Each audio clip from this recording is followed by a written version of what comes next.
Hey guys, in this video I thought I would talk about 5 things you should avoid when moving or traveling out to the Philippines.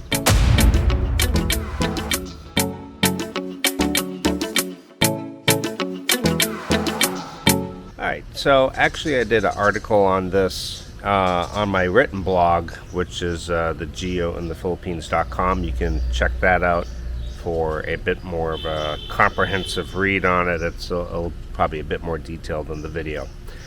And basically, these are 5 that I think are pretty important. So number 1 is what I call the scoop and swoop, which is where you fly out to the Philippines, and the very first time you've ever met this girl that you're chatting with, maybe she's your girlfriend or just a chat mate at this point, and you have her meet you at the airport and pick you up.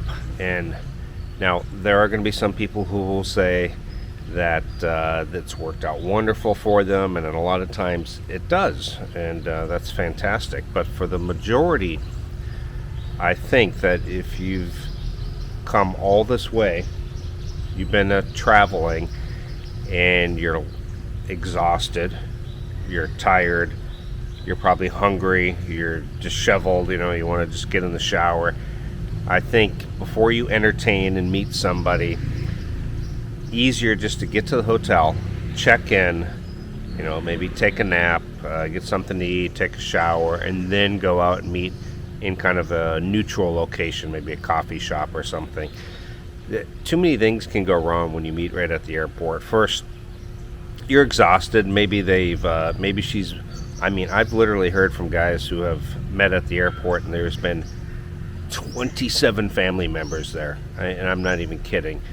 And others where they've just shuffled them off to a restaurant with all their family members, and all of a sudden he's got his luggage in tow, and he just wants to check in and rest, and he's going out to dinner with all the family members and, owner's dog.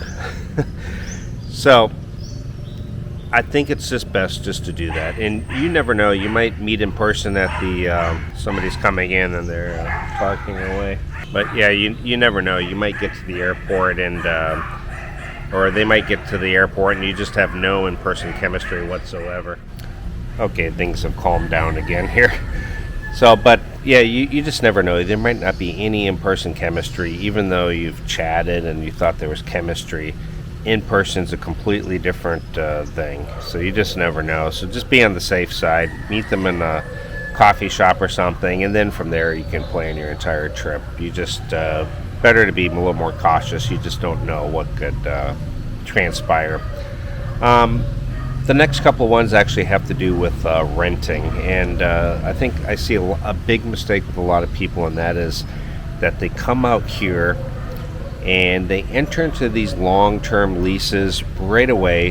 They feel pressured, maybe they're in a hotel and they're spending $50 a night, $100 a night, and they just jump into this long-term lease right away. And they may not even be in the city that they really want to be in. They may not even be, maybe they're in the right city, but they're not in the right neighborhood. They don't like the neighborhood so much. Or maybe the neighborhood's fine, but the exact condo, maybe they grab the wrong condo unit. Just get a hotel for a few nights. After that, go from the hotel into a long Airbnb, like a long-term Airbnb, like a month. For example, you can message the Airbnb, ask them to see the unit, and if you like it, then go get a 1 month at the Airbnb, and then you can slowly take your time, maybe hop around a few different cities, or just really explore the city that you're in and find out exactly which apartment, condo, whatever you want to stay at, in which neighborhood, and even what city. The other thing I see happen is a lot of people get persuaded into putting a 2-month deposit, and sometimes it's unavoidable, but for the most part, in 6 years, I've pretty much avoided it. And the reason why I say avoid it is because in all likelihood you probably will never see it again.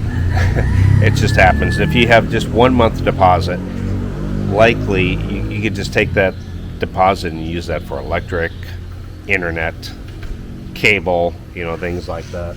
So electric internet cable that can be used for the last utility bills. The other thing is people don't realize that the deposit can be negotiated just like the amount of the rent or the furnishings and things. Everything's negotiable here in the Philippines, honestly. I've actually negotiated less than 1 month deposit before. I think I moved into a place and it was 25,000 pesos per month at a condo in Davao, and I negotiated where I only put 15,000 pesos for a deposit. I just explained I'm only here for 3 months. 15,000 will cover any electric, internet, water when I move out, and they accepted. So, negotiate everything. And then the other thing is choosing a location too quickly, and this kind of ties in with the rest. But don't just choose a location based on maybe the girl you've been chatting with. Maybe she's chatting with you in a small little city out in the province, and just because you guys have some chemistry, you move to this little place, and you may end up hating it. And if you hate the place where you're living, it affects your relationship. So, in my opinion, it's always best to just choose the location of where you want to live and then find the girlfriend. And sometimes, if the girl is open and willing, most are, then she should be okay with just moving to wherever you decide to live. I mean, in the Philippines, it literally is an hour flight. Almost anywhere in the Philippines you can fly in about an hour to most locations. So it's not like she's going to be thousands of miles away from her family and her loved ones. It's not that hard to go visit her family once a month, once every 2 weeks, or once every few months, or whatever. Honestly, in the long run, for most expats, it's probably better that you don't live right next door to the family members anyway, because chances are you're going to have a lot of overnight guests, a lot of dinner guests on a regular basis, the drop-ins unexpectedly all the time. So honestly, choose the location.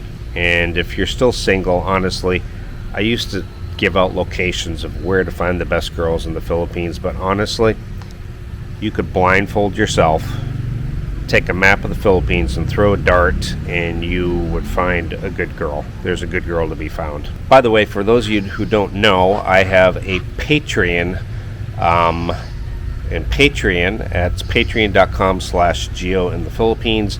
I have about 74 additional videos there that are not on YouTube, and there's varying levels of memberships. And some of the memberships include a monthly consultation, some free apparel like a coffee mug and t-shirt and things like that. So go check that out if you guys want more benefits or a way just to help support me. I appreciate that. The last one is online dating too early. I see this mistake a lot, and I even made the mistake myself the very first time. But don't even bother getting online and dating or even chatting with a bunch of girls until you know for sure you're coming out to the Philippines, you have an approximate date, maybe even have a plane ticket in hand, and then you can get online and you can start chatting, because at that point, you can tell them. You can say, listen, I'm coming out January 3rd. Here's my plane ticket. I'm serious. A lot of these girls get lied to all the time. And guys promise they're going to come out. They never come out. I've heard of stories. I even did a video one time of a guy who was chatting with a girl for 6 years. Now, I don't know if he was sending money or what, but he had never even been out to meet her. And 6 years, and she's just waiting for him. I mean, her life is on standby here. And a lot of girls, they get these empty promises from a lot of guys. A lot of guys, I think, honestly, get online and it's like entertainment for them almost.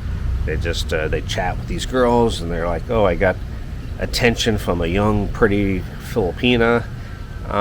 But maybe in reality, they never even have the money to ever come out here.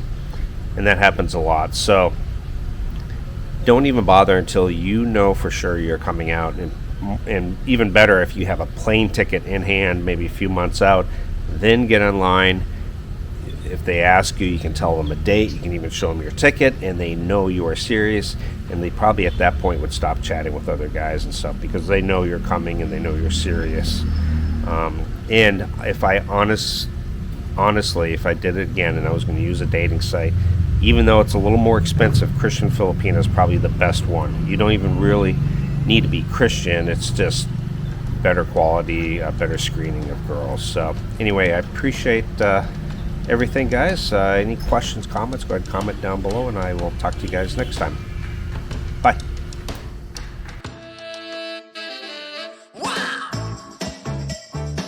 Come on, groove it on.